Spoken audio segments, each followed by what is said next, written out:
Try mango பிக்கில் part 2 part 1 பார்க்கலன்னா இந்த video உங்களுக்கு புரியாது. ஸோ நீங்கள் நம்ம சேனல் விசிட் பண்ணி பார்ட் 1 பார்த்துட்டு வந்துடுங்க.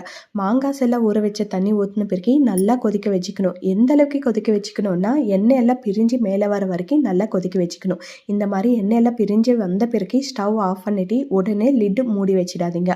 ஏன்னா சூடாக இருக்கிறப்போ ஆவி பிடிக்கும், அந்த தண்ணி எல்லாம் இதுக்குள்ளே இறங்கிடும். ஸோ நல்லா ஆறின பிறகு லிட்டு வேணும்னா மூடி வச்சுக்கோங்க. நல்லா ஆறின பிறகு நம்ம மேங்கோ சேர்த்திப்போம் இல்லையா, லிட்டு மூடி வைக்கவே தேவையில்லை. தேவைப்பட்டுச்சுன்னா மூடி வச்சுக்கோங்க. நல்லா காஞ்ச மாங்காய் இதில் ஆட் பண்ணிக்கணும். நல்லா காயணும், அப்போ தான் நம்மளுக்கு ரொம்ப நாள் வரைக்கும் ஊறுகாய் கெட்டு போகாமல் இருக்கும். மாங்காய் சேர்த்துன பிறகு எல்லாமே நல்லா மிக்ஸ் ஆகிற மாதிரி ஒரு முறை மிக்ஸ் பண்ணிக்கோங்க. நீங்கள் பார்ட் 1 பார்த்தா தான் இந்த வீடியோ புரியும். ஸோ நீங்கள் பார்ட் 1 நம்ம சேனலில் இருக்குது, விசிட் பண்ணி பார்த்துட்டு வந்துடுங்க.